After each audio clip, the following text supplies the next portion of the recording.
Good morning, everybody. Temptation again this morning.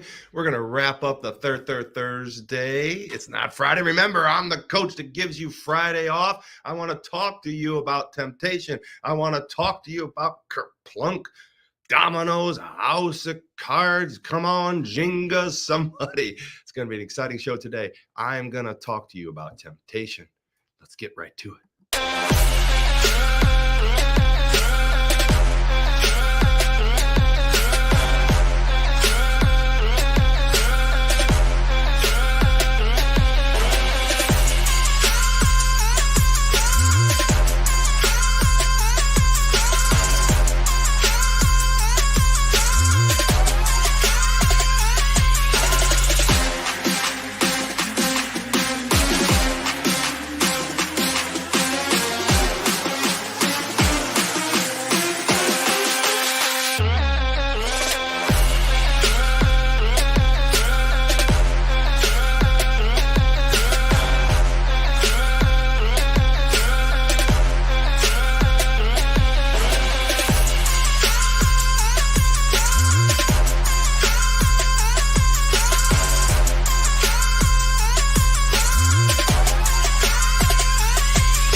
It's Thursday. Good morning for all you early viewers. I know we pick up steam as we go through the morning. It's a half-hour show, and I'd love to tantalize you a little bit with some stories and get you excited about certain things and topics that are certainly something that I can grow you personally, I can grow you spiritually, and I can grow you profitably.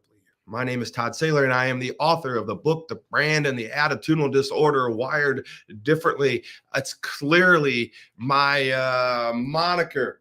Check out the shirt. Come on now, somebody. Get to wireddifferently.com, wireddifferently.com. And I'd appreciate any kind of help you can give this mindset, this mission, this movement, and this ministry. We simply sell shirts, and there's a place that you can tack on a couple bucks to help the admin and everything that's going on with here. And I'm going to continue to bring you this show every morning, Monday through Thursday. I am not going to let you down. That is really what I believe I've been called to do. There's a lot of things going on in my life, a lot of things going on in your life. And one of the things that I have to pass on to you in this Wire Differently mindset, mission, movement, and ministry is that we do not quit. We're not quitters. My message today is on temptation, but I got to tell you, all of a sudden, as I'm sitting here, and I got some people out there in the lobby working, and I think they're probably listening to me. But I think that the message this morning is temptation. But it all just kind of hits me right now that, like, if that's my moniker, to be here every morning, to without fail, to be somebody that you can count on, the temptation to stop is quitting. Temptation is in every facet of our life. And it's this morning that we're going to take on the second day of temptations. It's this morning, today, that I am going to empower you, encourage you, and basically share something with you, the dangers of temptation. I've picked a movie to talk about. A very disturbing movie. A movie that, like, I wish I probably would have never seen when I was a younger man back in 1993. It stuck with me to this day. What is it? 93, 2000, 20 years? 93, 13, 23, 20 years. The movie's Indecent Proposal. It's a movie starring Demi Moore, Robert Redford, and Woody Harrelson. I'm going to play the trailer, but I'm going to kind of set it up for you because I want to talk to you about what God has put before us and the fact that temptation is real and temptation is not something to, it's no joke, man.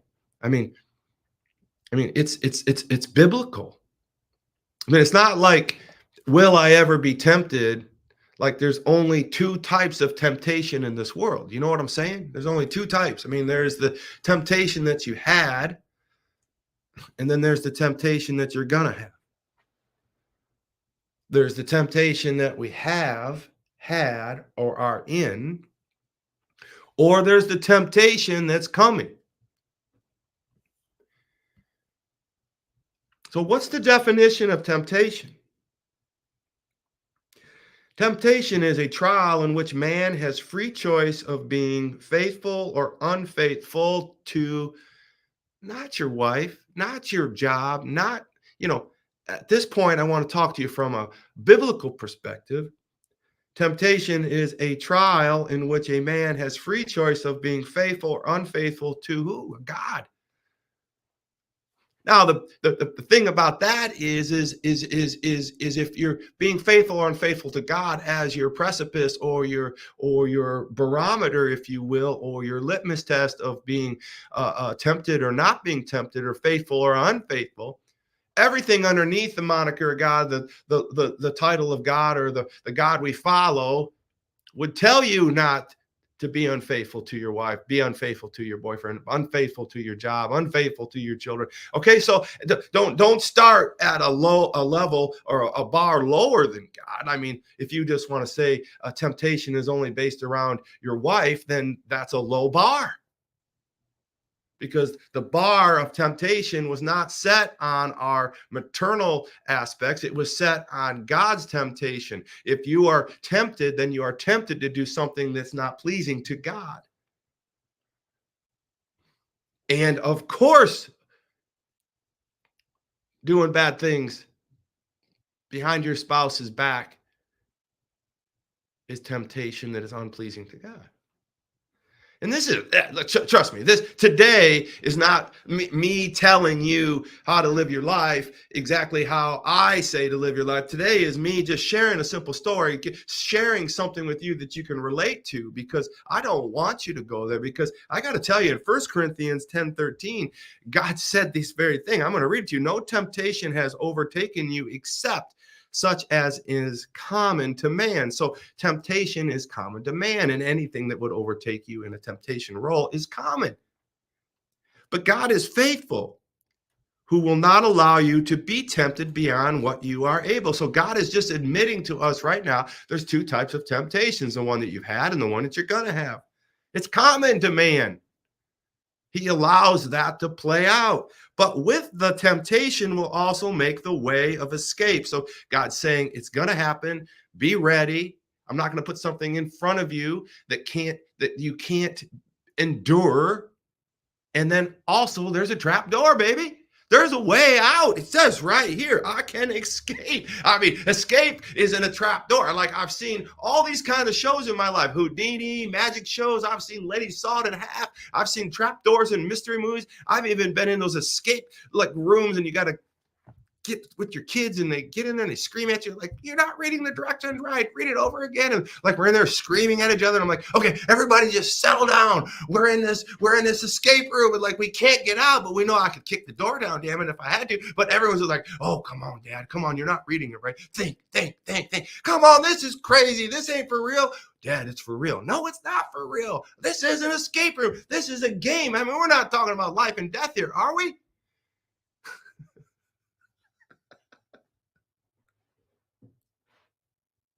Have you ever been in one of those escape rooms? Don't go in it with your children. They're crazy. My kids are competitive, screaming and hollering and thinking they're really trapped. I mean, maybe we were. What if I wouldn't have got out of the escape room without the trap door? But maybe they should have read 1 Corinthians 10:13, because there's always a way out. You know? I know you say, Todd, well, why do you carry on like that? Because I'm alone in a room with lights, and I got some signs, I got some notes around me. But my job is to love you. My job is to encourage you. My job is to inspire you. My job is to motivate you, right? My job is to truly care enough about you every morning that I give you something to think about that you're not getting anywhere else in this world. Man, I think I'm doing that. So let me tell you about this movie, Indecent Proposal, and I'm gonna play the trailer after the break here. Indecent Proposal was this movie in 1993 that has just really fired up my whole temptation sensory mode in my mind, right? 1993, I'd been married to my wife for 7 years, 5 years.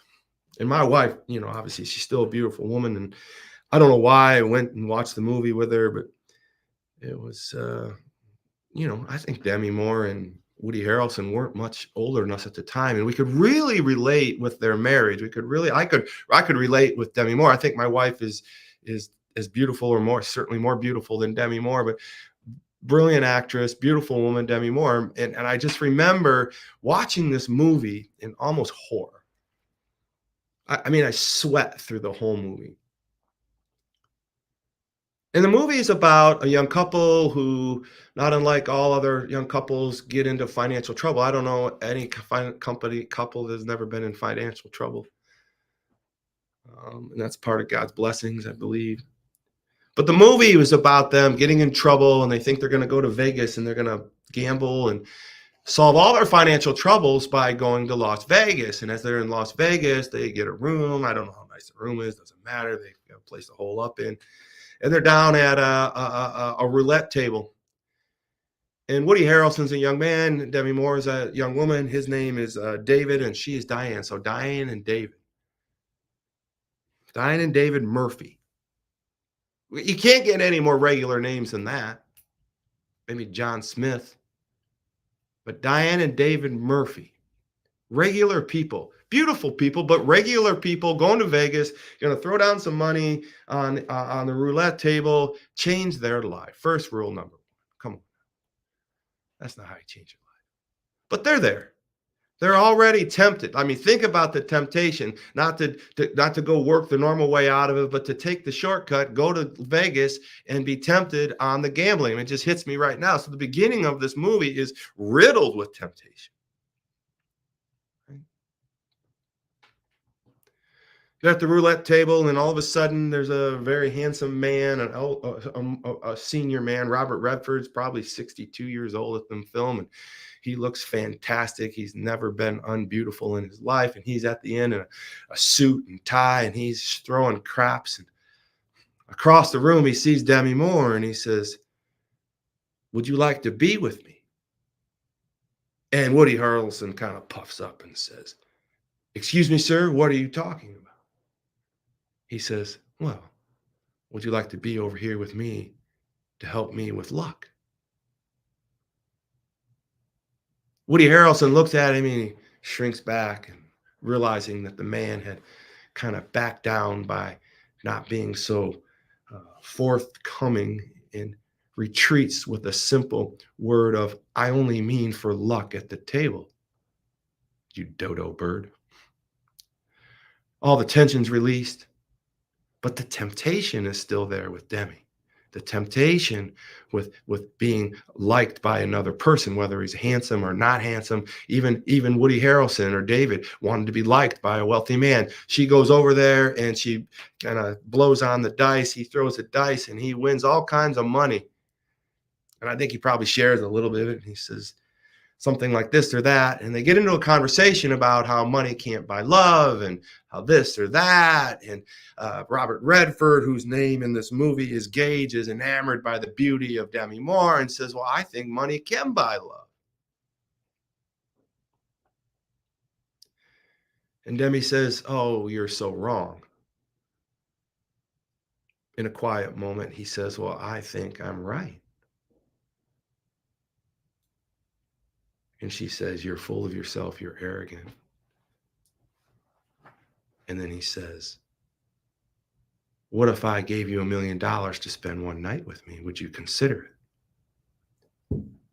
And this is where every vessel in my brain and my body is coursing with rage, because I see my wife in this role. It's just an awful thing being a man with testosterone raging, and this whole idea of being married, and any woman being in front of their man being taken or tempted of that nature.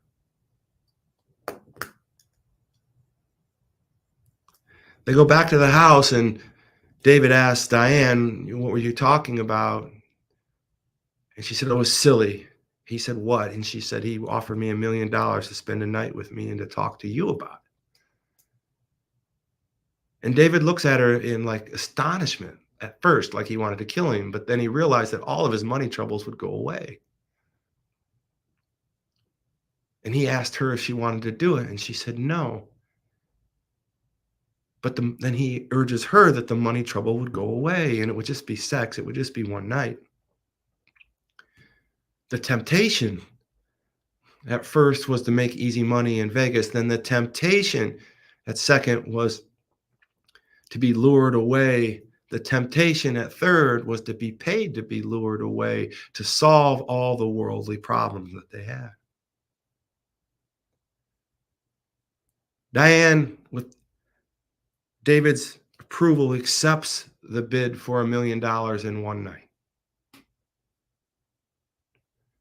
He takes her on a beautiful boat. He's a billionaire, and she has everything she could ever want in one night in a boat, and enjoys every moment with the billionaire out at sea. They come back.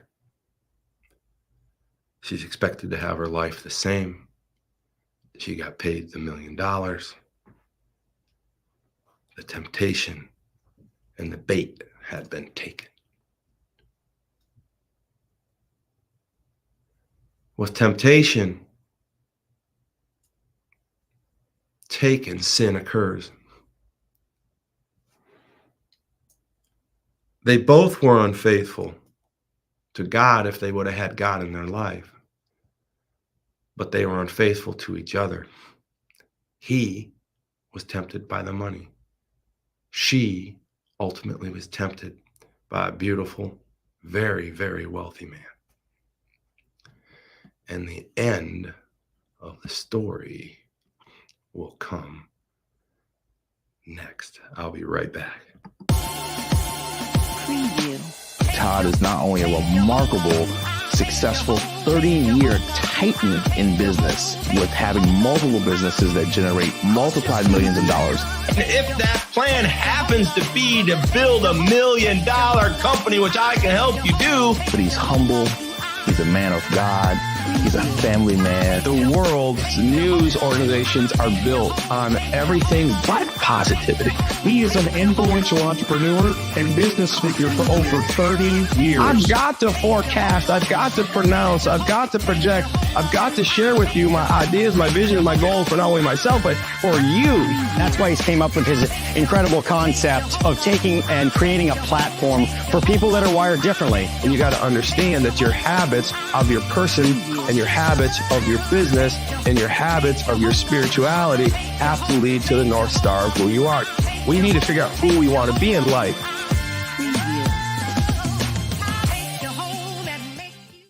All right, we're back, and we're breaking this down as Todd Saylor, Wired Differently.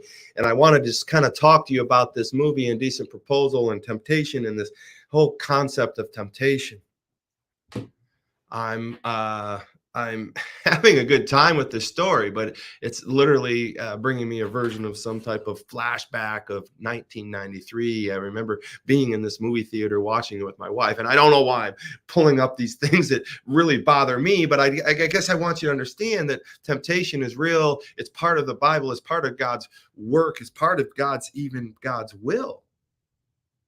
I mean, it's the place where we really put our weapons to work. It's a place where, as Christians, are training up every day, every moment that they have. That, and if they're watching the show and they're doing their devotionals and they're reading the Bible and they're doing the things and they're doing the reps that they need to do, that I'm encouraging to do, then that's all the training for the temptation that's put before us. No temptation has overtaken you except such as is common to man. But God is faithful, who will not allow you to be tempted beyond what you are able. But with the temptation will also make the way of escape that you may be able to bear. So, God is telling us it's coming. God is telling us that we will have the tools to bear it. And he will always find a way out for us. He's provided that for us even before the temptation has occurred.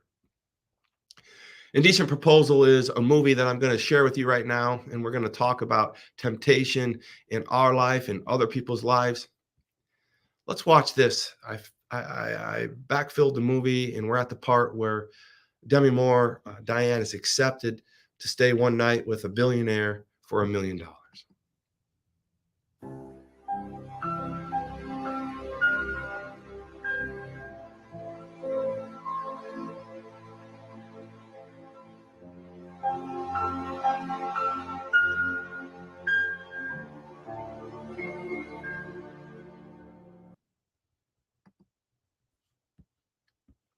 Hang in here with me. The first, the one I want to share. Here, let's. It's not the that excites me. Excuse me? Would you mind lending me your wife? Excuse me? For luck. What do we got to lose?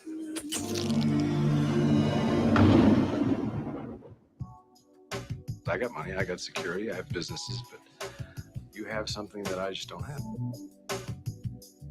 Well, I guess there's limits to what money can buy. Not many. Some things aren't for sale. Such as? You can't buy people. So what are you saying? You can't buy love? It's a bit of a cliche, don't you think? It's absolutely true. Well, let's test the cliche. Suppose I were to offer you $1 million for one night with your wife. David, I think you want me to do it. Why, do you want to do it? No. I would. I'd do it for you. Think about what this money could do for us. What it could do for our future. It's just my body. It's not my mind. It's not my heart. You might enjoy it. Don't bet on it. If you were mine, I wouldn't share it with anyone. It was sex, David. Just sex, not love. Just sex. There's nothing like you and I, baby. Now, the evening would come and go, but the money could last a lifetime. Think of it. $1 million. For one night.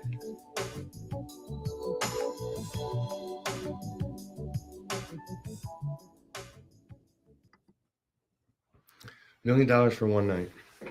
It's kind of risque for our show, I suppose, but it's life. There's a lot of crazy things out there in this world, and actually I've seen a lot of them. And I will tell you, every one of them is driven by temptation. Every one of them is driven by temptation. We want more money. We want more love. We want more attention. We want likes. We want hearts. We want to be an influencer. We want to be rich. We want to have boats. We want to have cars. And everything is always in jeopardy at the hands of temptation. So here you have Diane and David, firmly in love, young couple who are dealing with financial trauma. They have a temptation to go to Las Vegas to gamble to get the quick win and get in and get out. But that temptation leads to another temptation. And that temptation is even a quicker way with no risk to be out. I mean, David didn't have to gamble $5, $100. He didn't have to play blackjack all night long to win $2,000. If he risked $2,000 to make $5,000, I mean, blackjack is hard work. I mean, I've played blackjack, and I got to tell you, 21s don't come all too often, and odds are against me. I'm not in control. I am gambling. I'm putting money out there and hope that more money will come back that I put in it. but not in this type of gamble. I mean, Satan had tempted them one step further. They're like, okay, we're going to gamble by going to Vegas. Then we're going to gamble at Vegas to put ourselves ahead. And then while we're getting ready to gamble on the bet table, the gamble becomes risk-free when a man says, you don't even have to risk any money. Just give me your wife for one night. It's absurd. The whole concept of it just makes my stomach sick. I want to puke right now. I got to tell you, I wish I wouldn't have picked this topic. I wish I wouldn't even show the movie. I wish I wouldn't have brought this up, but I got to tell you, sometimes we have to put a dent in our minds to make a difference.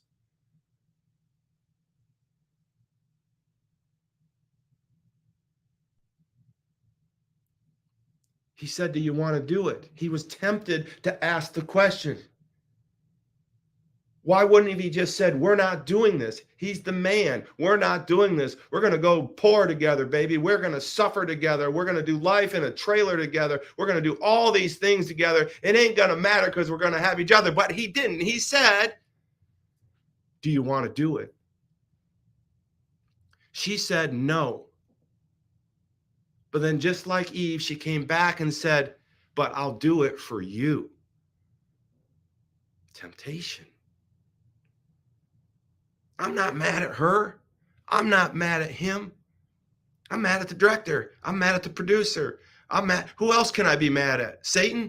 Evil? Wow. I mean, the movie's made. It's not it's not a story that's not ever been told. It's not like none of us are going to go through this in our life. It's not like none of us are never going to be tempted. We know we're going to be tempted. Remember, there's only two types of temptations. Is the temptation that you've had and the temptation that you're going to have. And this man, billionaire Gage, man, he brought it, man. And they took the bait. She took the apple. Again. They went out on the boat. They had a great time. And the story goes, because we watched the movie, that she enjoyed the entire evening with him. And when she came home, she told David that it was over with. It was just nothing. And then David presses on, going into areas of temptation, the things that he should know or not know. But the floodgates open. It's Jenga now. It's a house of cards, right? It's dominoes, right? It's Kerplunk. It's the whole deal, because the whole thing comes crashing in with one temptation that leads to a whole cards of houses crumbling, Jenga, Kerplunk, dominoes. It's on like Donkey Kong. You can't stop the fire. It's ablaze. It's like the entire wildfire of the Wild Wild West. I mean, when it's a fire, and you can't stop it. All through one temptation run to go to Vegas. See, the temptation wasn't the sin of her sleeping with another man. The ultimate early temptation was to go to Vegas to do the easy way out. And that's when Kerplunk started. Right? Even in this story of temptation, right? Even in the story of temptation, God does not put even any more that they can avoid. Every avenue they had a way out. Every avenue they had a way out. They had a way out of not going to Vegas. They had a way out once they got to Vegas not to go to the tables. They had a way out once they were at the tables not to wish the man good luck. And they had a way out after they wished him good luck not to actually talk about the affair. And they had a way out there. And then after that, when she was at the affair, she had a way out to leave the boat. And when after that she came home, he had a way out of not talking about it and kind of moving around and not driving to the fact whether she liked it or she didn't. They had a way out. They always have a way out. And ultimately, I'm just going to tell you what happened to their marriage. It was awful. And they fought. But at the very, very end, they get back together. And they go to an auction, and they're both auctioning on a ring, image of a ring or something at the auction to symbolize that they are going to get back together and they're going to patch it up. They were able to overcome it. And when we talk about temptation, we talk about overtaking, but what a journey. Why did they need to take that journey? I hope that they became better for it. I hope that their marriage somehow became stronger for it, but I don't think so. I think something became stronger, but I just want you to know that you are going to be tempted. Temptation is something that's going to be hitting you, and I want you to understand and take courage in the fact that 1 Corinthians 10:13, no temptation has overtaken you except such is common to man. So it's common to man to be tempted by sex in this movie, tempted to be tempted by money and greed in this movie. There's all kinds of temptations in this movie. But God will be faithful. He will not you allow to be tempted beyond what you are able. But with the temptation will also make the way of escape that you may be able to bear. Now, I got to think that as Christians, we would not take all that bait. I know as Christians, we would maybe go to Vegas. But at that point, I think as Christians, maybe we would redirect and we would listen to the Holy Spirit, right? And that we would be able to push off these sins because we know God has given us that ability to see it and to pivot. Well, I got to tell you, Diane and David and Gage is a amazing lesson on temptation. And I want you to be looking out for temptation. Earlier this week, I asked you to be aware that God will be calling you to talk to somebody about your own salvation. And I don't want you to run for that. And today I want to close with this entire temptation, knowing that you will be tempted, knowing that you will have God behind you and that you won't be tempted with more than you can bear. And remember, you will always have a trap door. You can always flip a switch, and God's going to, you need to be looking when that temptation confronts you. You need to be looking for that Houdini switch or that trap door switch, a way to get out of it, because that's the signal. Once you see the temptation and you feel it. I mean, David and Diana should have felt the signal, and they should have pulled the switch, and they should have taken a trap door, and it would just drop them right out of that casino, and they would have went right home and stayed out of trouble. I mean, God had provided that for them, but they didn't take it. I want you to take it. I want you to look for the trap door. I want you to find the escape hatch in all your temptations, my friend. Have a great Thursday. And I want you to read 1 Corinthians 10:13, and I want you to pray over it, and I want you to apply it in your life personally. I want you to apply it in your life spiritually, and I want you to apply it in your life fruitfully or profitably in your life, business, and in your relationships. I want you to be on the lookout for temptation.